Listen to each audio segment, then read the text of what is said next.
Bonjour, bonsoir, bon après-midi, bon appétit et bonne nuit à tout le monde. J'espère que vous vous portez bien. Je sais que vous portez bien. Moi, ça va, comme toujours, toujours.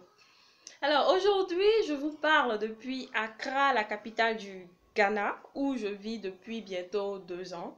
Et je veux partager avec vous un extrait de mes observations et expériences à propos du Ghana et ici à Accra. Comme tout le monde le sait, sinon comme beaucoup de personnes le savent, le Ghana est un pays d'Afrique de l'Ouest situé sur le golfe de Guinée. Sa superficie s'étend à plus de 238 500 km. C'est grand, hein? Et elle a une population de plus de 31 72 000 personnes. C'est un pays qui a pour voisin à l'est le Togo, à l'ouest la Côte d'Ivoire, au nord le Burkina Faso et au sud l'océan Atlantique. C'est d'ailleurs un pays qui est assez arrosé et le plus grand cours d'eau qui le traverse s'appelle la Volta. Et c'est ce cours d'eau-là qui se renverse dans la mer. Le fait que le Ghana soit arrosé favorise beaucoup d'activités dans ce pays-là qui font d'ailleurs sa richesse. Nous ne sommes pas sans savoir que le Ghana est producteur mondial de cacao. Nous ne sommes pas sans savoir aussi que le Ghana est riche en or, ce qui lui a d'ailleurs valu le nom de Gold Coast. En français, Côte d'Or. C'est l'ancien nom du Ghana, hein. Et avant de continuer, j'aimerais préciser que le Ghana signifie roi guerrier. Alors, l'autre activité du Ghana, c'est le café. Alors, le Ghana possède également d'autres richesses, beaucoup d'autres richesses que nous ne pouvons pas finir de lister. Mais il y a quand même certaines de ces richesses-là qui nous intéressent dans cette vidéo. Il s'agit du pain kente, qui est carrément devenu l'identité du Ghana. Et le pain kente, c'est ce tissu multicolore là et très beau que presque tous les Ghanéens portent et qui font d'ailleurs leur fierté. Et c'est également avec ce tissu là qu'est fait le tableau que vous voyez là derrière moi. Admirez une richesse du Ghana. Alors, une autre richesse du Ghana, ce sont ses langues locales, qui sont d'ailleurs très chères. Les langues locales là sont d'ailleurs très chères aux Ghanéens. Il s'agit de la langue Twi et la langue Kan, qui sont les plus parlées à Accra. Il y en a beaucoup, hein. Il y en a des centaines, hein, comme dans la plupart des pays africains.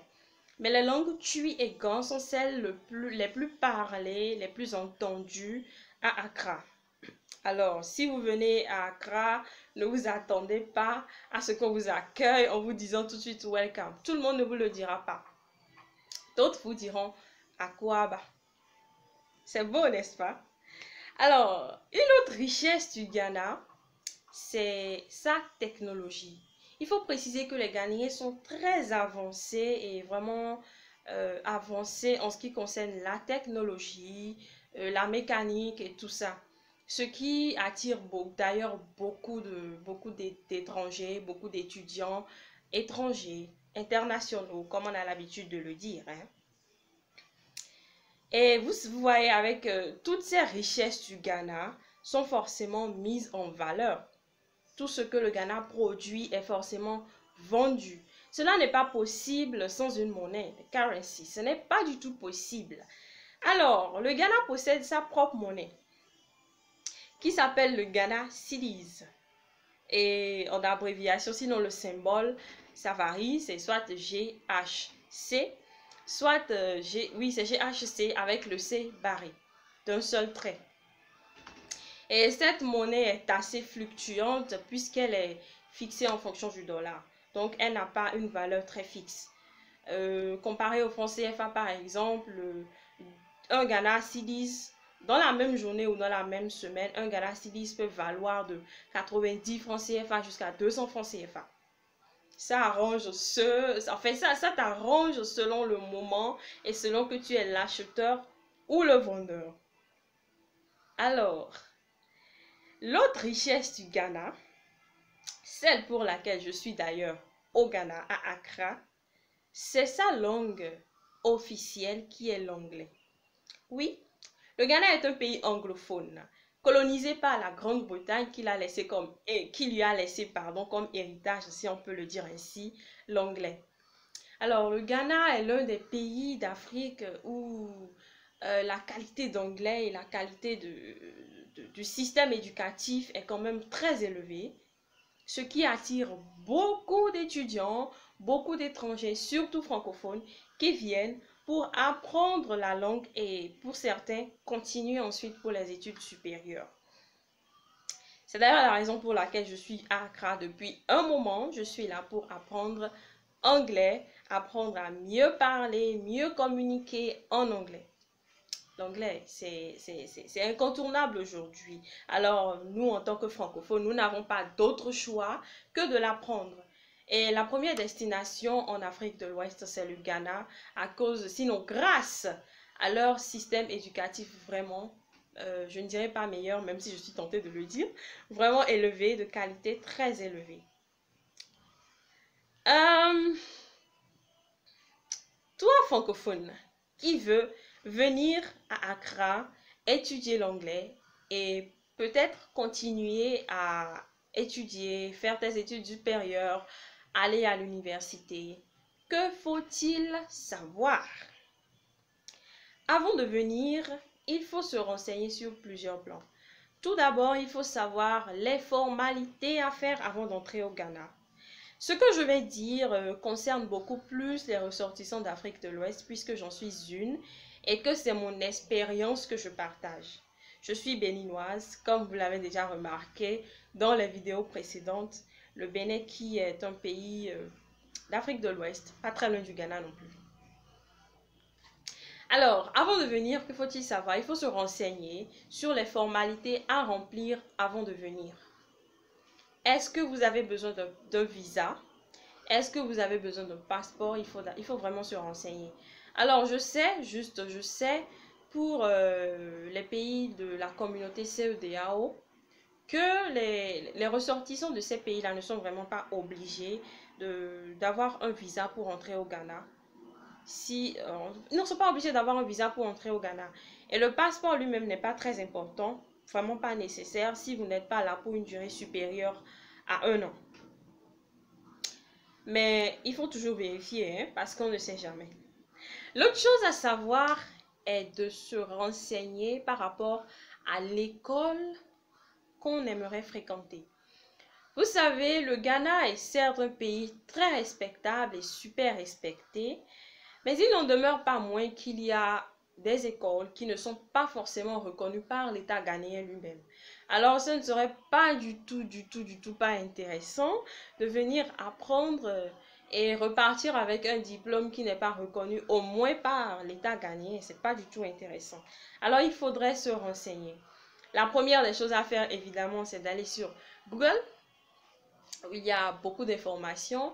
Mais l'autre chose que je conseille également, c'est de se renseigner. Si vous avez des personnes, si vous avez des connaissances qui y sont déjà, la meilleure des choses à faire, c'est de les contacter afin qu'ils vous aident dans le choix de votre école, afin qu'ils vous aident à choisir une école qui offre une bonne formation et qui est surtout reconnue par l'État ghanéen. Ensuite, vous savez ce qu'il faut faire pour partir. Vous savez l'école dans laquelle vous allez. Mais où allez-vous dormir? La question du logement se pose.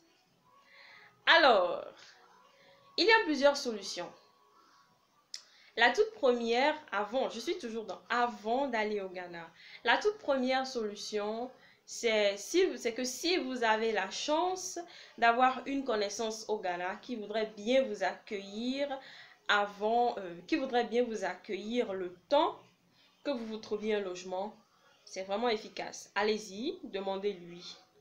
La deuxième solution est de réserver un hôtel, évidemment, un hôtel pour quelques jours ou semaines, le temps que vous trouviez également une maison ou une chambre, enfin un logement à vous. La troisième solution est de réserver un hostel. Les hostels sont une sorte d'internat, on peut l'appeler ainsi, qui regroupe, sinon qui accueille des étudiants étrangers surtout. Et dans la plupart des hostels, il y a des francophones. Mais il y a également des hostels dans lesquels il y a des anglophones.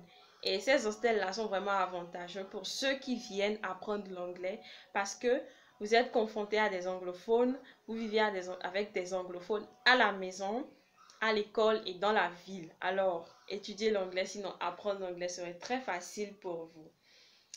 Il y a des écoles qui possèdent des hostels. Alors, si vous choisissez une école qui a un hostel, je pense que c'est déjà très facile, hein. Vous réservez en même temps l'école et l'hostel. Et il y a des hostels également indépendants. La meilleure des choses à faire, c'est toujours demander, vous renseigner auprès des personnes qui y sont déjà, des gens que vous connaissez.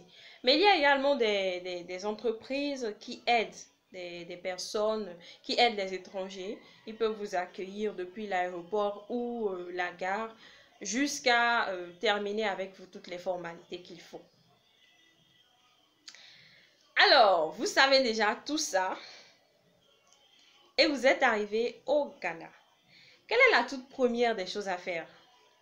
C'est d'abord aller à l'ambassade ou au consulat de votre pays près du Ghana. C'est très important. Moi, je n'ai pas tout de suite eu cette présence d'esprit, mais heureusement qu'on me l'a rappelé. C'est très important parce que ça vous permet d'avoir une carte consulaire. Pour ceux qui savent ce que c'est, vous connaissez son importance. Sinon, c'est une carte qui permet à votre gouvernement, à votre pays d'origine, de savoir que vous n'êtes plus là-bas et que vous êtes maintenant dans un autre pays. Et la même carte permet de dire aux autorités du pays dans lesquels vous êtes que voilà, vous n'êtes pas clandestin, vous êtes venu normalement. Et par cette carte, les autorités de votre pays demandent aux autorités du pays dans lequel vous êtes de vous traiter comme il le faut. Très simple, mais très important. Et ça ne coûte pas cher, hein. En tout cas, pour le Bénin, c'est juste 10 Ghana Cedis. Je ne sais pas si ça a changé, mais quand je l'avais fait, ça coûtait 10 Ghana Cedis, l'équivalent de 1200 ou 1500 actuellement, francs CFA. Alors, après avoir eu votre carte consulaire, si vous êtes là pour très longtemps, la meilleure des choses à faire, l'idéal, c'est de quand même faire un permis de résidence. C'est l'idéal, hein? À moins que vous soyez là avec votre carte d'identité. Là, pas de permis de résidence avec la carte d'identité. Alors, après avoir su tout ça, vous êtes venu, vous êtes allé au consulat, vous avez obtenu votre carte. Vous connaissez l'école dans laquelle vous allez. Mais vous avez réservé un hostel ou un hôtel et il vous faut partir dans un délai donné. Quels sont les différents types de logements que vous pouvez trouver ici, histoire de vous faciliter la tâche, histoire de savoir déjà dès le départ ce qu'il faut chercher. Avant d'y aller, j'aimerais préciser qu'il est quand même pas vraiment facile de trouver des logements à Accra, surtout pour les francophones. Je ne sais pas pourquoi, mais c'est comme ça. Il n'est vraiment pas facile de trouver des logements. Alors, le mieux à faire, c'est de se faire accompagner par quelqu'un qui s'y connaît. Et vous allez rencontrer beaucoup de francophones ici qui sont dans ce domaine-là. Et l'idéal, c'est quand même de faire confiance à quelqu'un de chez soi. Bon, c'est plus facile en fait. Vous venez d'arriver, vous ne comprenez pas forcément l'anglais. Vous ne voulez pas vous faire anarquer. C'est quand même plus facile de traiter avec un francophone comme vous. Mais il y a également des anglophones qui parlent bien français, des Ghanéens qui parlent bien français, qui sont très gentils, qui peuvent également vous aider. Alors, il existe plusieurs types de logements. Avant de choisir votre logement, veillez à ce qu'il ne soit pas loin de votre maison. Et s'il est loin de votre maison, si ce logement doit être loin de votre maison, veillez à ce que vous ayez des moyens de transport assez faciles. J'y reviendrai très prochainement, très bientôt, tout à l'heure. Alors, il y a plusieurs types de logements. Il y a les self-contained. Le genre de logement qu'on appelle les self-contained. C'est, comment l'expliquer? C'est un appartement. Voilà, c'est juste un appartement où il y a tout. Vous avez votre propre cuisine, votre propre chambre, votre propre douche et parfois votre propre compteur. Donc, en gros, vous ne partagez rien avec personne. Vous pouvez également avoir un salon. Il y a différents types de self-contained. Des salons, self-contained, chambre à coucher, salon et chambre à coucher, entrée couchée, comme on a l'habitude de le dire au Bénin. C'est en fait une seule chambre qui vous sert à la fois de salon et de chambre à coucher. Alors, après les self-contained, il y a également le genre de chambre d'appartement où vous avez votre propre chambre. Vous avez votre propre chambre et vous partagez la cuisine avec quelqu'un d'autre ou d'autres personnes selon le nombre que vous êtes dans la maison ou l'appartement. Vous avez votre chambre et votre douche et vous partagez le reste. Ou vous avez votre chambre et vous partagez la douche et la cuisine. Ou vous avez votre chambre, votre douche, votre cuisine et vous partagez le salon. Et hostel, c'est possible. Vous pouvez passer tout votre séjour dans un hostel, c'est possible. 6 mois, 1 an, c'est à vous de choisir. Ça a également son avantage, évidemment, parce que vous vivez en communauté. Si vous aimez vivre en communauté, si vous aimez vivre avec d'autres personnes, les hostels, c'est pour vous. Si vous avez la chance de tomber sur des anglophones, comme je l'ai dit précédemment, ça facilite votre apprentissage. Si vous tombez sur des francophones également, dans tous les cas, c'est un brassage culturel très intéressant et qui ne suffit jamais. Alors, vous avez tout ce qu'il faut. Vous avez votre chambre, votre école. Et voilà, vous êtes à l'aise. Mais il faut bien aller à l'école. Avant d'y arriver, j'oublie quelque chose. Veillez également à choisir votre chambre dans un bon quartier. Renseignez-vous parce qu'il y a des quartiers qui sont très inondés en période pluvieuse. Vraiment très inondés. Et cela pourrait vous bloquer à la maison et vous empêcher d'aller à l'école. Ce n'est pas très drôle. C'est pas intéressant. Alors, pour aller à l'école, que faut-il faire? Il faut emprunter un moyen de transport, évidemment. Il existe au Ghana plusieurs moyens de transport. Et le premier moyen de transport qui est universel, c'est la marche. Vous marchez pour aller à l'école. Et là, c'est très intéressant quand votre école n'est pas du tout loin de la maison. C'est très intéressant. Le deuxième moyen de transport est le moins cher après la marche également. C'est celui des trotros, que l'on appelle Tokpa au Bénin et Baka en Côte d'Ivoire. Il s'agit des bus, transport en commun. Et le troisième moyen de transport est celui des taxi lines. Comme le nom l'indique, les taxi lines. Il s'agit des taxis, je dirais les diminutifs du bus en fait. Parce que c'est un petit taxi qui vous prend tous. Le chauffeur, il est là. Il a sa destination. Et quand là où vous allez se trouve sur le trajet du chauffeur, vous l'empruntez. Et ce qui est intéressant dans ce cas, c'est que vous vous associez en quelque sorte pour payer le chauffeur. Parce qu'il est moins cher en fait. Et là, vous descendez, comme avec les bus, vous marchez pour aller à l'arrêt de bus, vous prenez le bus. Après être arrivé à votre arrêt, vous descendez également pour atteindre votre destination. C'est pareil avec les taxi lines. Le quatrième moyen de transport, c'est celui des taxis que j'appelle les taxis personnels. En fait, il s'agit d'un chauffeur qui se balade. Vous l'appelez, vous négociez avec lui le prix du transport et vous êtes seul dans ce genre de taxi en fait. Vous n'êtes avec personne, vous n'associez le prix. Vous ne vous associez à personne pour payer le prix de ce taxi-là. Donc, vous négociez avec lui le prix. L'avantage, c'est qu'il vous emmène jusque là où vous allez. Pour ceux qui n'aiment pas trop marcher comme moi. C'est qu'il vous emmène là où vous allez. Vous descendez et puis voilà. Vous êtes là, vous êtes à destination. Mais là, en fait, vous pouvez prendre quelqu'un si vous le voulez. C'est vous qui décidez dans ce cas. Vous avez peut-être rencontré, sinon vous avez aperçu une connaissance, un ami qui va dans votre direction. Vous pouvez demander au chauffeur de s'arrêter s'il te plaît, et s'il lui plaît, pardon, pour remorquer, sinon pour aider cette connaissance-là que vous avez vue. Le cinquième moyen de transport au Ghana, c'est celui des Uber. Et au Ghana, il y en a plusieurs. Il y a les Uber, il y a les Taxify, il y a le Yango, il y a le Bolt. Il y en a plein en fait. C'est la même chose. Hein. C'est le nom de la société et le prix, évidemment, qui diffère. Et il y a également de petits avantages.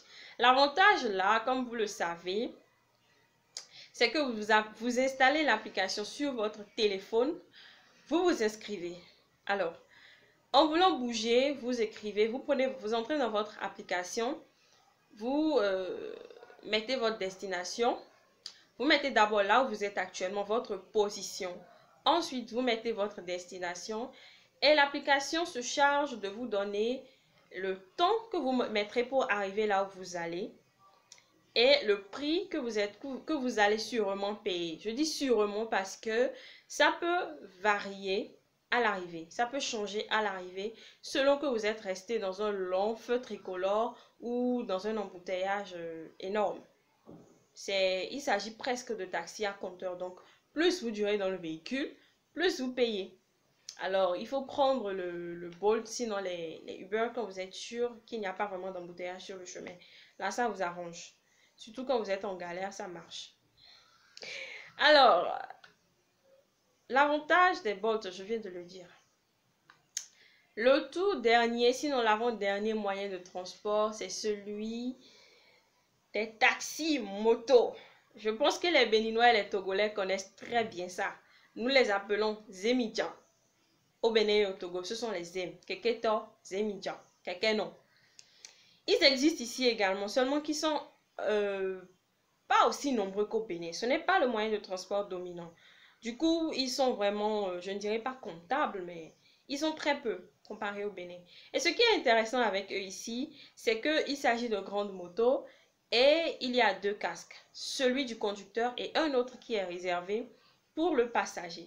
C'est vrai que ce n'est pas trop intéressant en ce sens que vous ne savez pas celui qui a mis le casque avant vous. Hygiène, coronavirus.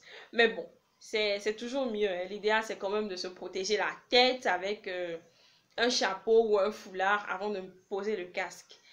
Mais il y a également un risque parce que le Ghana est un pays où il y a tellement de véhicules que les motos sont obligées de rouler n'importe comment en fait pour s'en sortir parce qu'on ne les voit pratiquement pas. Et c'est d'ailleurs ce qui fait que ce sont de grandes motos parce qu'il faudrait que le bruit soit fort pour qu'on les entende venir. Donc ils sont obligés de rouler n'importe comment pour pouvoir s'en sortir. Donc les motos là, c'est pour ceux qui aiment les risques. Si vous aimez les risques, allez-y, c'est pour vous. Allez-y, c'est pour vous. N'ayez pas peur. Vous aimez les risques, donc voilà. Et le tout dernier moyen de transport, ce sont les vélos. Vous pouvez louer des vélos ou en acheter si vous voulez.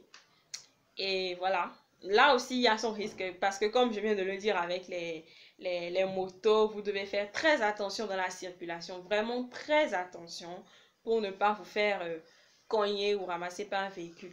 Néanmoins, le Ghana est un pays quand même assez sécurisé. En matière de sécurité, le Ghana est safe. Il n'y a pas de souci par rapport à ça. Je dirais que le Ghana est safe à 98%. En ce qui concerne également le code de la route, les accidents de la route, en 2 ans, honnêtement, je n'ai vu qu'un accident de route qu'une seule fois. Parfois, on se demande même si des ambulances existent ici. Ce n'est pas comme chez nous où tu entends les ambulances. En fait, le son des ambulances est devenu normal. Mais ici, c'est vraiment rare de les entendre passer. Très rare de les entendre passer parce qu'il y a eu un accident, non. Les Ghanéens sont très respectueux du code de la route, très sympas. Et ils sont galants également. Hein. Il ne faut pas oublier de le préciser. Alors, je pense que j'ai déjà brossé tout ce qu'il y a à dire. J'ai déjà dit l'essentiel. Et j'aimerais également ajouter que les Ghanéens en eux-mêmes sont des personnes très sympas. Vraiment sympas, gentilles, ouvertes. Par contre,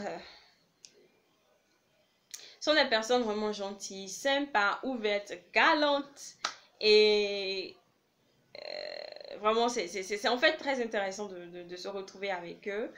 Même si parfois on pourrait croire qu'ils n'aiment pas vraiment les francophones, on ne saura jamais pourquoi. On a parfois cette impression-là qu'ils n'aiment pas trop les francophones ou qu'ils ils sont carrément juste un peu tolérants envers les francophones. Mais vous savez, dans un pays, dans un peuple, il y a tout. Il y a absolument tout. Alors nous ne pouvons pas juger tous les Ghanéens sur la base de quelques-uns ou sur la base de quelques expériences désagréables. Alors, merci d'avoir regardé la vidéo jusqu'à la fin, puisque c'est la fin. N'hésitez pas à vous abonner si vous êtes nouveau. Abonnez-vous. Activez la cloche de notification pour ne pas rater les prochaines vidéos. Et mettez en commentaire ce que vous avez aimé. Mettez en commentaire ce que vous aimeriez savoir d'autre. Et voilà. Mettez également en commentaire si vous aimeriez que je partage avec vous quelques petites expériences désagréables que j'ai eu à rencontrer ici au Ghana. Et également de belles expériences que j'ai faites ici au Ghana. À Accra surtout, puisque voilà, je suis à Accra, je bouge pas trop. Alors, merci d'avoir regardé la vidéo, merci encore. Abonnez-vous. Je vous laisse 5 secondes pour vous abonner et activer la cloche de notification et partager la vidéo. Merci de l'avoir fait. À la prochaine. Bisous.